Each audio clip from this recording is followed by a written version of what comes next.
वज़ीर आज़म शहबाज शरीफ अमरीकी सदर ट्रंप और मिस्री सदर अल फतह अल सीसी की खुसूसी दावत पर मिस्र रवाना हो गए हैं। वज़ीर आज़म शर्म अल शेख में अमन सरबरा इजलास में शिरकत करेंगे। नायब वज़ीर आज़म इसहाक डार और वफाकी वज़ीर इत्तलात अताउल्लाह तारड़ भी वज़ीर आज़म के हमरा हैं।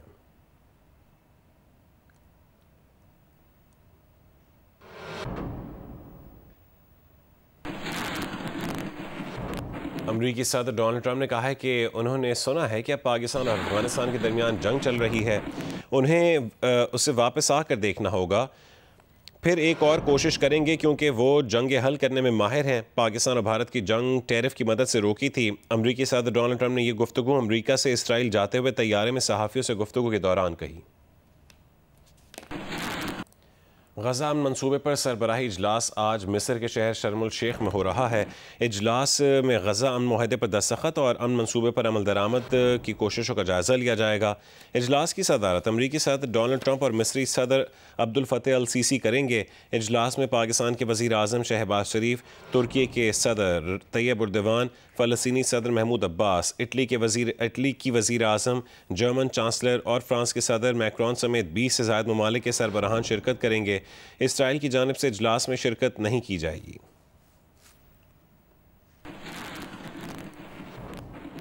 गवर्नर खैबर पख्तूनख्वा फैसल करीम कुंडी ने आज नए वज़ीर आला के इंतखाब से पहले अली अमीन गंडापुर के इस्तीफ़े पर एतराज़ लगा दिया। कहा कि वज़ीर आला अली अमीन गंडापुर के नाम से 2 मुतज़ाद इस्तीफ़े मौसूल हुए हैं। दोनों इस्तीफ़ों पर दस्तखत मुख्तलिफ और गैर मुशाबे हैं। वो शहर से बाहर हैं। 15 अक्टूबर को वापस आएंगे। इस्तीफ़ों की तस्दीक के लिए वज़ीर आला को 15 अक्टूबर दोपहर 3 बजे गवर्नर हाउस आने की हिदायत कर दी है। वज़ीर आला अली अमीन गंडापुर ने कहा है कि 8 अक्टूबर का इस्तीफ़ा जिसे पहले मुस्तरद कर दिया गया था अब तस्लीम कर लिया गया है। दोनों इस्तीफ़ों पर उनके ही मुस्तनद दस्तखत हैं। PTI कानून टीम के रुकन नईम हैदर पंजोता ने कहा है कि अगर गवर्नर ने वारदात डालने की कोशिश की हम उसे मुस्तरद करते हैं। गवर्नर ने आइन की किसी शक का हवाला नहीं दिया। आइन ने गवर्नर को एतराज़ लगाने या इस्तीफ़ा मुस्तरद करने का इख्तियार ही नहीं दिया। अली अमीन ने तहरीरी इस्तीफ़ा दिया और वीडियो पैगाम भी मौजूद है। दस्तखत पर एतराज़ तब होता है जब कोई शख्स मौजूद ना हो। आज सुबह इलेक्शन होगा और वज़ीर आला सुहेल आफरीदी होंगे।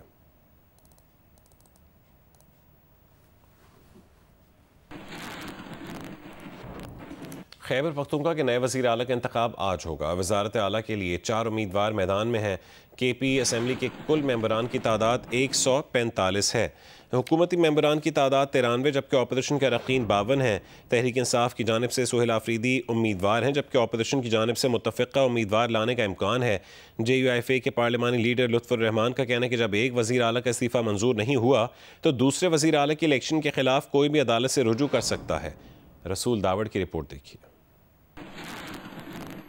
खैबर पख्तूनख्वा असम्बली में आज नए कायदे ऐवान का इंतखाब होने जा रहा है, जिसके लिए 4 उम्मीदवारों की कागजात नामजदगी मंजूर हुए हैं। इन उम्मीदवारों में पाकिस्तान तहरीक इंसाफ के सुहेल अफरीदी, JUIFA के मौलाना लुत्फ़ुर रहमान, मुस्लिम लीग नून के सरदार शाहजहान यूसुफ और पीपल्स पार्टी के अरबाब ज़रक खान शामिल है। दूसरी जानिब अपोजिशन जमातों के दरमियान मुतफ़िक़ा उम्मीदवार लाने के लिए मुशावरत जारी है। अपोजिशन लीडर डॉक्टर अबदुल्ला के मुताबिक नए कायदे ऐवान के इंतखाब के लिए अपोजिशन मुतफ़िक़ा उम्मीदवार मैदान में उतारेगी। खैबर पख्तूनख्वा असम्बली का ऐवान 145 मेंबरान पर मुश्तमिल है, जिसमें हुकूमती मेंबरान की तादाद 93 जबकि अपोजिशन के अरकान की तादाद 52 है। वज़ीर आला मुंतखब करने के लिए 73 मेंबरान के वोट दरकार होंगे। अपोजिशन लीडर डॉक्टर अबदुल्ला और JUIFA के पार्लिमानी लीडर लुत्फ़ुर रहमान का कहना है कि गवर्नर ने वज़ीर आला अली अमीन गंडापुर का इस्तीफ़ा मंजूर नहीं किया। नए वज़ीर आला के इंतखाब के खिलाफ कोई भी अदालत से रुजू कर सकता है। कैमरामैन फजल हुसैन सैयद के साथ रसूल दावड़, जियो न्यूज़, पेशावर। खैबर पख्तूनख्वा असम्बली के नए कायदे ऐवान के इंतखाब के लिए इजलास आज होगा जबकि दूसरी जानिब गवर्नर खैबर पख्तूनख्वा ने वज़ीर आला का इस्तीफ़ा एतराज़ लगाकर वापस कर दिया है। क्या उसके बाद आज वज़ीर आला का इंतखाब हो सकेगा? मज़ीद तफसील जानेंगे जियो न्यूज़ की नुमाइंदा नादिया सबूही से। नादिया, क्या तफसीलात हैं? अपोजिशन अपना मुतफ़िक़ा उम्मीदवार लाएगी या फिर अदालत से रुजू करेगी? देखिए जी, खैबर पख्तूनख्वा असम्बली का इजलास आज 10 बजे होगा, जिसमें कायदे ऐवान के इंतखाब के लिए वोटिंग होगी।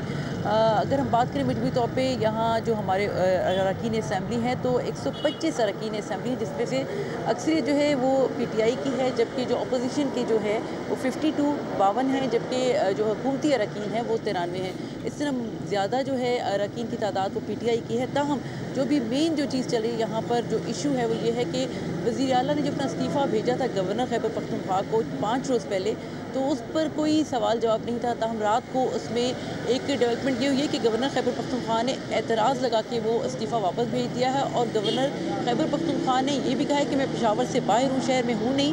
तो इसलिए वज़ीर आला अली अमीन गंडापुर 15 अक्टूबर को उनके पास गवर्नर हाउस आएँ, उनको बताएँ कि उन्होंने जो 2 इस्तीफ़े भेजे हैं उनके दस्तखत जो हैं वो मिलते नहीं हैं, आपस में मुशावरत नहीं है उनमें। तो ये जो चीज़ है वो इतनी उनको सही लग नहीं रही, उसकी तस्दीक ज़रूरी है। दूसरी जानिब अगर हम बात करें आज होने वाले इजलास की, तो यहाँ पर तैयारियाँ मुकम्मल हैं। PTI ने अपना जो नामज़द उम्मीदवार है वो सुहेल आफरीदी, इसी तरह पीपल्स पार्टी के अरबाब ज़रक हैं, नून के सरदार यूसुफ हैं और JUI के लुत्फ़ुर रहमान उम्मीदवार हैं। अब यहाँ पर एक बहस छिड़ी हुई है कि अगर अपोजिशन की जानिब से ये कहा जा रहा है कि इस्तीफ़ा मंजूर नहीं होता और उस सूरत में ये इंतखाब नहीं हो सकता कायदे-ए-वान का, तो चारों पार्टियों के उम्मीदवारों ने अपने अपने उम्मीदवार लाके कागजात नामजदगी भी जमा करवाए हैं और वो आज के इंतखाबी अमल में हिस्सा भी लेंगे। दूसरी जानिब अभी जो कुछ सुनने को मिल रहा है इसकी तस्दीक नहीं हो सकी, लेकिन यही कहा जा रहा है कि चूँकि इस्तीफ़े पर एतराज़ लगाया है गवर्नर खैबर पख्तूनख्वा ने, तो इस पर अपोजिशन अदालत भी जा सकती है। लेकिन उससे भी बढ़कर ये कि अगर ये गैर आइनी था तो आइनी तौर पे इनको ये कानून का दरवाज़ा, अदालत का दरवाज़ा कैसे खटखटा सकते हैं, क्योंकि उन्होंने अपने जितनी भी जमातें उन्होंने अपने अपने उम्मीदवारों को खड़ा किया है।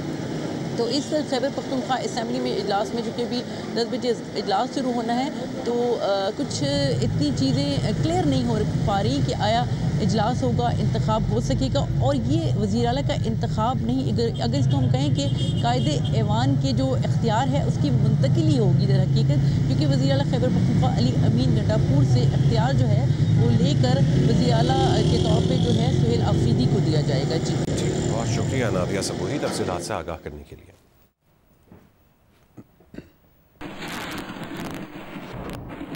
हफ्ते और इतवार की दरमियानी रात पाक फौज ने अफगान तालिबान और भारत की सरपरस्ती से वाबस्ता फितनतुल खवारिज की जानिब से मगरबी जाहिरियत का भरपूर जवाब दिया। पाक फौज की भरपूर जवाबी कार्रवाई में 200 से ज़्यादा तालिबान और उनके हिमायती दहशतगर्द हलाक कर दिए गए। बड़ी तादाद में दहशतगर्द जख्मी भी हुए। झड़पों में 23 बहादुर जवानों ने जाम शहादत नोश किया, जबकि 29 सिपाही जख्मी हुए। ISPR का कहना है कि मुसल्लह फ़ौज ने अफगान इलाके में दहशतगर्दी की मनसूबाबंदी में इस्तेमाल होने वाले मुतादिद तरबती कैंप्स को तबाह किया। पाकिस्तान ने सरहद पार दुश्मन की 21 पोजीशंस पर भी वक्ती कब्जा किया। अफगान तालिबान की जानिब से ये संगीन इश्तिआल अंगेज़ी तालिबान के वज़ीर ख़ारजा के दौरे भारत के दौरान की गई। ISPR ने वाज़ेह कहा है कि अगर तालिबान हुकूमत ने दहशतगर्द ग्रुपों के खात्मे के लिए मौसर इक़दाम ना किए तो पाकिस्तान अपने अवाम के दिफा के लिए दहशतगर्द अहदाफ को न्यूट्रलाइज करता रहेगा। ISPR के मुताबिक 11 और 12 अक्टूबर की शब अफगान तालिबान और भारत की सरपरस्ती से वाबस्ता फितनल ख्वारिज ने पाक अफगान सरहद के वसी हिस्से पर बिलाश्तियाल और दुश्मनाना कार्रवाई की, जिसमें फायरिंग और चंद मकामात पर जिस्मानी दरअंदाजी भी शामिल थी। सरहदी इलाकों को अदम इस्तेकाम का शिकार करके दहशतगर्दी के अहदाफ की तकमील के लिए बुज़दिलाना इकदाम किया गया। हक की खुद दिफा के तहत पाक मुसल्लह फ़ौज ने सरहदी पट्टी पर चौकस, मुनज़्ज़म और फैसला कुन रद्द अमल दिया और हमला आवरों को पसपा कर दिया। फायरिंग, फिजाई ज़रबे और ज़मीनी कार्रवाइयाँ अफगान इलाकों में मौजूद तालिबान के कैंप्स, पोस्टें, दहशतगर्द तरबियती मराकिज़ और स्पोर्ट नेटवर्क के खिलाफ अंजाम दी गई, जिनमें फितनतुल ख्वारिज, फितनतुल हिंदुस्तान और दाइश से वाबस्ता अनासिर शामिल थे। अफगानिस्तान में दुश्मन की 21 पोजीशंस पर आर्जी तौर पर कंट्रोल कायम किया गया। मुतअद्दिद दहशतगर्दी के तरबियती कैंप्स और ऑपरेशन मराकज़ तबाह कर दिए गए। इंटेलिजेंस और नुकसान के तखमीने के मुताबिक 200 से ज्यादा तालिबान और वाबस्ता दहशतगर्द हलाक किए गए, जबकि जख्मियों की तादाद कई ज्यादा है। पाक फौज के 23 बहादुर जवानों ने जाम शहादत नोश किया और 29 सिपाही जख्मी हुए। ISPR ने भारत को खित्ते में दहशतगर्दी का सबसे बड़ा सहूलतकार करार देते हुए कहा कि ये संगीन इश्तिआल अंगेजी तालिबान के वज़ीर ख़ारजा के भारत के दौरे के दौरान पेश आई। पाकिस्तान के अवाम तामीरी सिफारतकारी और मुकालमे को तरजीह देते हैं, मगर हम अफगान सरजमीन के दहशतगर्दी के लिए इस्तेमाल को बर्दाश्त नहीं करेंगे। इलाकाई अमन और सलामती के तहफ़्फ़ुज़ के लिए हम तालिबान हुकूमत से मुतालबा करते हैं कि वो अपनी सरजमीन पर मौजूद फितनतुल ख्वारिज, फितनतुल हिंदुस्तान और दाइश जैसे ग्रुपों के खात्मे के लिए फौरी और काबिल तौसीक इक़दाम करे। बसूरत दीगर पाकिस्तान अपने अवाम के दिफा के लिए मुस्तकिल और मौसर कार्रवाइयों के जरिए दहशतगर्द अहदाफ को न्यूट्रलाइज करता रहेगा। तालिबान हुकूमत को चाहिए कि किसी भी खतरनाक या जारहाना इक़दाम से बाज रहे। ISPR ने वाज़ेह पैगाम दिया कि अगर तालिबान हुकूमत ने भारत के साथ खित्ते को अदम इस्तेकाम से दोचार करने वाली दहशतगर्दाना कार्रवाइयों की सरपरस्ती जारी रखी तो पाकिस्तानी कौम और रियासत इस खतरे के खात्मे तक चैन से नहीं बैठेंगे। सरमीन ज़हरा, जियो न्यूज़, इस्लामाबाद। सिक्योरिटी फोर्सेस की जवाबी कार्रवाई में तालिबान का दुरानी कैंप 2 मुकम्मल तबाह हो गया है। कैंप तबाह होने से 50 से ज़्यादा तालिबान और खारजियों के हलाक होने की इत्तलात हैं। सिक्योरिटी ज़राए के मुताबिक कैंप पाकिस्तान में दहशत गर्दाना कार्रवाइयों के लिए मरकज़ी लॉन्च पैड का काम करता था। बरामचा में अफगान तालिबान का 2nd बटालियन हेडक्वार्टर्स भी तबाह हो गया। अफगानिस्तान के अंदर भी खवारिज और दाइश के ठिकानों को निशाना बनाया गया। इश्तियाल अंगेज़ी के जवाब में टाली पोस्ट, बरामचा सेक्टर की अफगान शहीदान पोस्ट, जंदूसर पोस्ट, दौरान मेला, तुर्कमान कैंप पर खरलाची सेक्टर में पोस्टें तबाह कर दी गईं।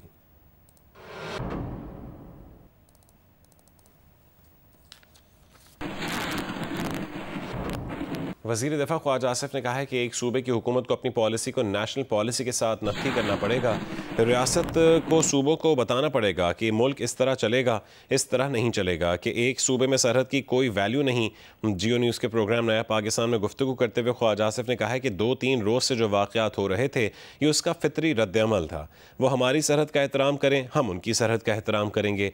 बॉर्डर पर बाकायदा इमिग्रेशन का निज़ाम होना चाहिए। ये नहीं होना चाहिए कि सुबह उठे और तिक्के खाने हैं तो सरहद पार करके पेशावर आ गए। पाकिस्तान अपनी सरहद को ऐसा ही ट्रीट करेगा जैसे दुनिया के खुद मुख्तार मुल्क करते हैं। हमारा एजेंडा होना चाहिए कि जो पनाह गुज़ीन यहाँ हैं उन्हें वापस जाना चाहिए। पिछले 2-3 रोज़ के जो वाक़यात हैं वो बेसिकली एक फितरी आउटकम है उस अमल का या उस सिलसिले का जो पिछले कई महीनों से नहीं बल्कि सालों से जो सारी है। ये हम we have to establish the sanctity of our border between us and Afghanistan. ये इस किस्म का बॉर्डर के जो कोई सुबह उठता है, आ जाता है, फिर आगे वापस चला जाता है, या यहाँ जो मुहाजिरीन बैठे हुए हैं घर से भी वो आते हैं, फिर वापस आके अपना तनूर खोल लेते हैं, ठेकेदारी शुरू कर देते हैं या कोई डंपर चलाना शुरू कर देते हैं। ये जो फॉर्मल स्टेट्स होती हैं उनमें ये सिलसिले नहीं होते। ये दुनिया में कहीं भी नहीं है। पाकिस्तान जो है वो अब किसी इनफॉर्मल बॉर्डर या किसी इनफॉर्मल जो है सरहद में जो है बिलीव नहीं करेगा। और हम ये तमाम का तमाम जिस तरह पाकिस्तान का बॉर्डर किसी भी मुल्क के साथ है, ईरान के साथ है, चाइना के साथ है, हिंदुस्तान के साथ ज़रा मुख्तलिफ है, हम इसको उसी तरह ट्रीट करेंगे जिस तरह दुनिया में तमाम खुद मुख्तार मुल्क जो है एक दूसरे को बॉर्डर को ट्रीट करते हैं। वज़ीर ख़ज़ाना मोहम्मद औरंगज़ेब IMF और वर्ल्ड बैंक के सालाना इजलासों में शिरकत के लिए अमरीका पहुँच गए हैं। दौरे अमरीका में वो IMF और वर्ल्ड बैंक के हुक्काम से मुलाकातें करेंगे। उनकी IMF की मैनेजिंग डायरेक्टर क्रिस्टलिना जॉर्जीवा से मुलाकात होगी। Mohammad Aurangzeb World Economic Forum के ज़ेर एहतमाम 2 अहम इवेंट्स में शरीक होंगे। चीन, बरतानिया, सऊदी अरब, तुर्की और आज़रबाईजान के हम मनसब कायदीन से भी मुलाकातें करेंगे। वज़ीर ख़ज़ाना मोहम्मद औरंगज़ेब की वाइट हाउस के आला हुक्काम से मुलाकातें भी शेड्यूल हैं।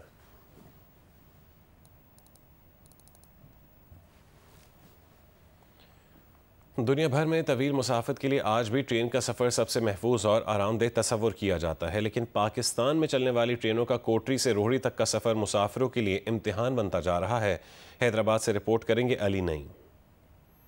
कराची से पेशावर तक सफर करने वाले मुसाफिरों के लिए कोटरी से रोहड़ी तक का सफर किसी आजमाइश से कम नहीं, जिसकी वजह आए रोज ट्रेनों की डीरेलमेंट के वाकयात हैं। रवां साल में कोटरी से रोहड़ी के दरमियान पैसेंजर और गुड्स ट्रेन की बोगियों और इंजन के ट्रैक से उतरने के 20 से जायद वाकयात रूनुमा हो चुके हैं, जिसकी बड़ी वजह ट्रैक्स की ज़ुबूहाली और ट्रैक्स का नाहमवार होना बताई जाती है। ट्रेन में सफ़र करते हुए हमें बहुत ज़्यादा खौफ आता है, क्योंकि आए दिन ट्रेन जो है पटरियों से उतर जाती हैं और बहुत ज़्यादा खौफ है, लेकिन मजबूरी है कि हम जो है ट्रेनों में सफ़र करते हैं। महकमा रेलवे हुक्काम का कहना है कि CPEC मंसूबे के तहत कराची से पेशावर के लिए ML1 मंसूबे के पहले मरहले में कराची से हैदराबाद के दरमियान सेक्शन का काम शुरू किया जा रहा है। ये सबसे पहले आपको खुशी की बात है कि पूरे पाकिस्तान में ML1 सबसे पहले कराची से हैदराबाद का काम शुरू होगा। कराची से लेके हैदराबाद तक अभी ट्रेन के लिए स्पेशल एक प्रोजेक्ट कंसीव किया है, वो भी अप्रूव हो गया है PSDB का। कोटरी से रोहड़ी तक रेलवे ट्रैक्स की मरम्मत या ML1 मंसूबे का आगाज वक्त की अहम जरूरत है। अगर इस मामले पर फौरी तवज्जो ना दी गई तो किसी भी वक्त कोई बड़ा सानिहा रूनुमा हो सकता है। कैमरामैन काजी शकील, अफजल खान और साथी रिपोर्टर हामिद शेख के साथ अली नईम, जियो news, Hyderabad.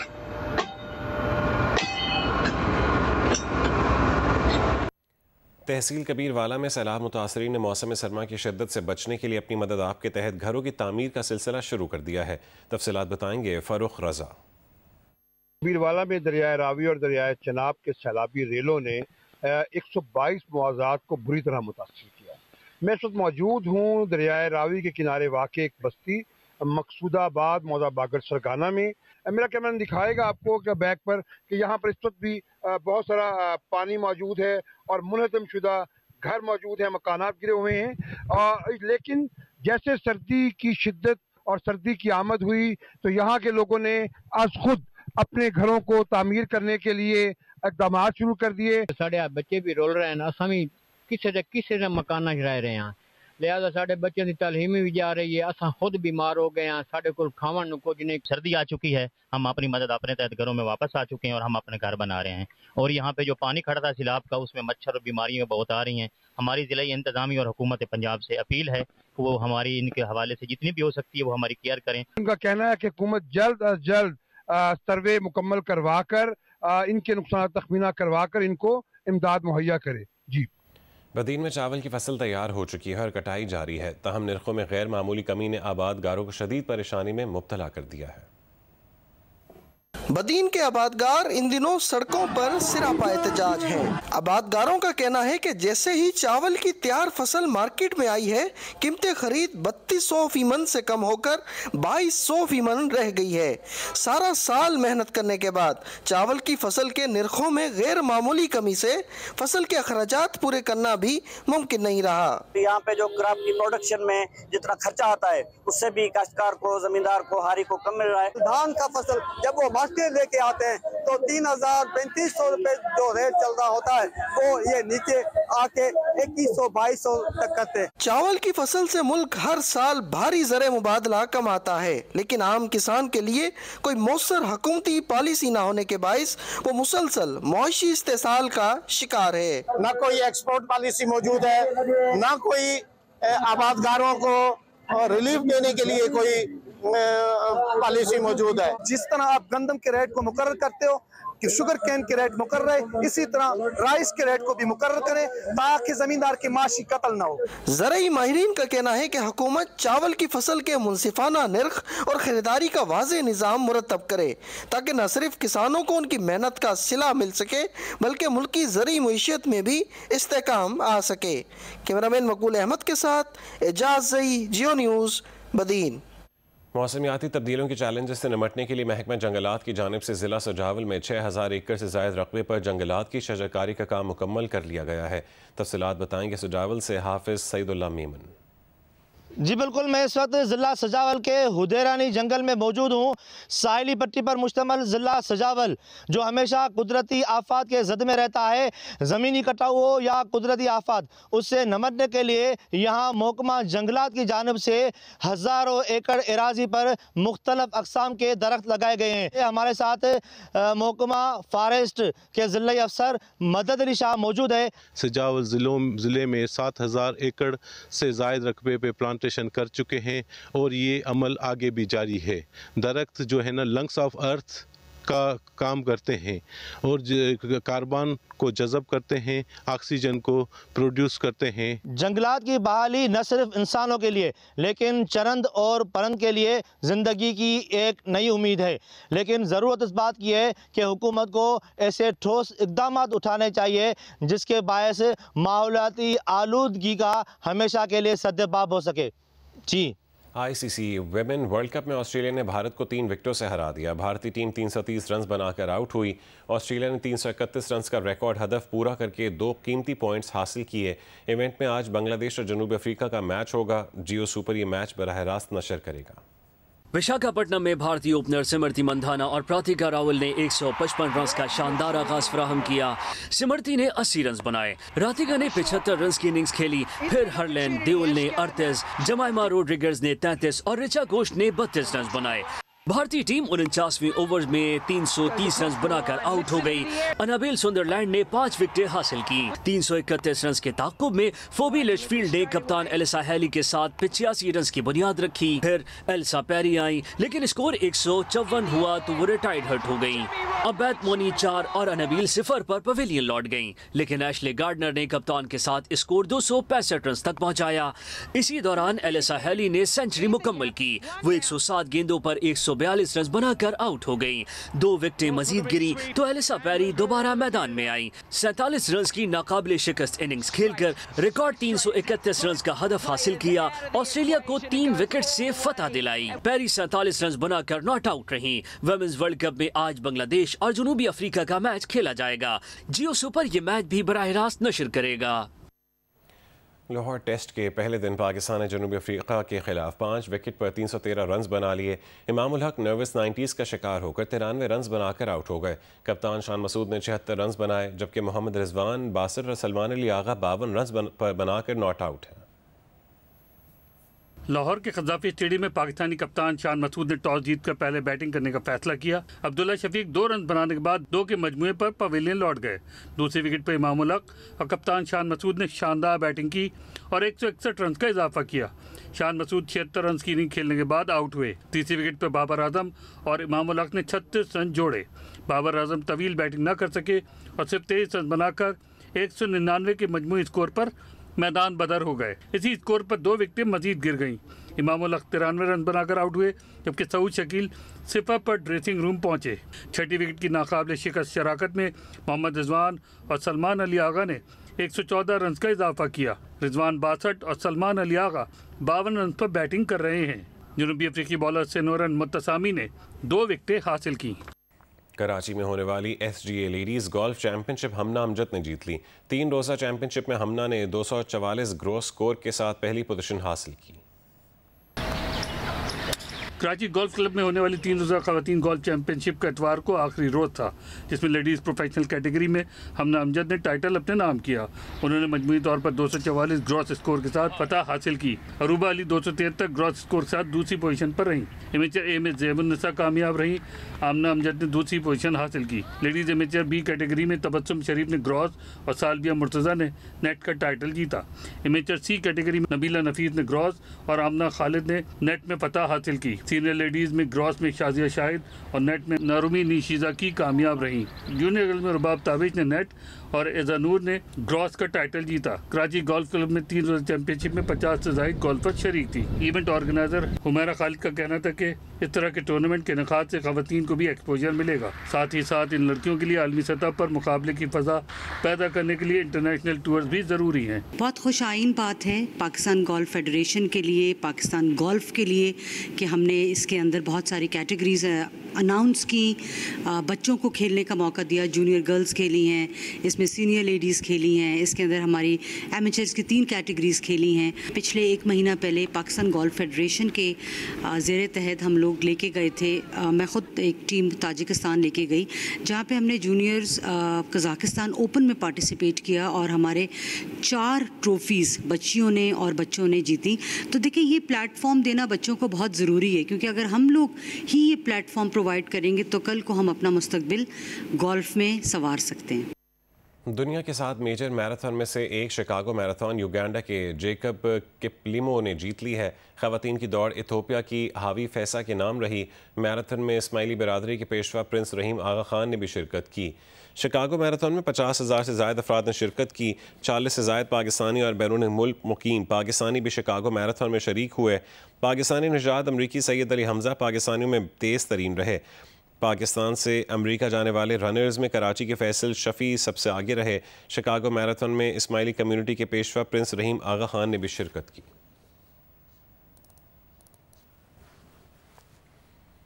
ICC women's cricket world cup में पाकिस्तानी टीम के 4 मैचेस बाकी हैं। टीम ने कोलंबो क्रिकेट ग्राउंड में प्रैक्टिस की। कोलंबो में बारिश की वजह से नाइट ट्रेनिंग सेशन सिर्फ 2 घंटे जारी रहा। खिलाड़ियों को फिजिकल ट्रेनिंग की मुख्तलिफ मशक़ें करवाई गईं। ख़वातीन खिलाड़ियों ने कोचेस की गाइडलाइंस पर बैटिंग, बॉलिंग और फील्डिंग की भरपूर ट्रेनिंग की। पाकिस्तानी क्रिकेट टीम अपना चौथा मैच इंग्लैंड के खिलाफ 15 अक्टूबर को खेलेगी। सरगोदा में बैल दौड़ के दिलचस्प मुकाबले खत्म हो गए। मुकाबलों में 50 से ज़ायद हैवी वेट बैलों की जोड़ियों ने हिस्सा लिया। बिजली और बाज नामी बैलों की जोड़ी ने 5 मिनट में 77 चक्कर लगाकर मैदान मार लिया। मलिक मोहम्मद असगर की रिपोर्ट देखिए। सरगोदा के नवाही गांव चक 75 जनूबी टांगोवाली में बैल दौड़ के दिलचस्प मुकाबले कराए गए। बैल दौड़ के इन मुकाबलों में बिजली, बाज, सांवल, फखरे टांगोवाली, शेरदिल, शहजादा, बादल, चमन, चांद, महत, दिलबंद, तेरे नखरे, देशों का राजा, दिल दा जानी नामी बैलों समेत 50 से ज्यादा बैलों की जोड़ियों ने हिस्सा लिया। बैल दौड़ का एक मेला मुनक़िद किया गया जेड़ी के साडे बुजुर्गों की सकाफत है, जमींदारा सकाफत है। मुकाबलों के क़वायदो ज़वाबित के मुताबिक बैलों की जोड़ी की आंखों पर चमड़े की पट्टी बांधकर उन्हें मैदान में उतारा जाता और मखसूस दायरे के गिर्द 5 मिनट से ज़ायद चक्कर लगवाए जाते। इस दौरान शायकीन के शोर शराबे और ढोल की थाप पर ज्यादा चक्कर लगाने वाले बैलों की जोड़ी को फातेह करार दे दिया जाता। शायकीन का तजस्सुस और जोश इस दौरान देखने से ताल्लुक रखता है। यहाँ पे बैल दौड़ रहे हैं, ये हमारी पंजाब की सकाफत है और हम बहुत मजा कर रहे हैं और आगे भी ये सकाफत होनी चाहिए। देहाती शायकीन के लिए इस किस्म के मुकाबले किसी बड़ी तफरीह से कम नहीं है। कैमरामैन जहीर खान और मंशा कलियार के साथ मलिक मोहम्मद असगर, जियो न्यूज, सरगोदा। लाहौर में बेआसरा बच्चों की कफालत करने वाली समाजी तंजीम ने बच्चों के लिए 13वें घर का इफ्तिताह कर दिया है। तफसीलात बताएंगे मियां आबिद अपनी रिपोर्ट में।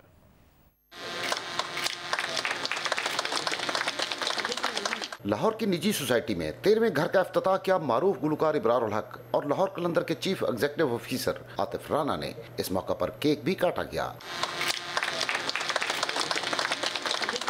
इब्रारुल हक और आतिफ राना का कहना था कि ये जानकर खुशी हुई कि बच्चों को न सिर्फ रिहाइश, तालीम और दीगर सहूलियात मुयस्सर हैं, बल्कि उन्हें एक हकीकी माँ और बाप जैसा प्यार भी मुयस्सर है। ऐसी परवरिश जो बड़े ही एक मुनज़्ज़म तरीके से हो रही है।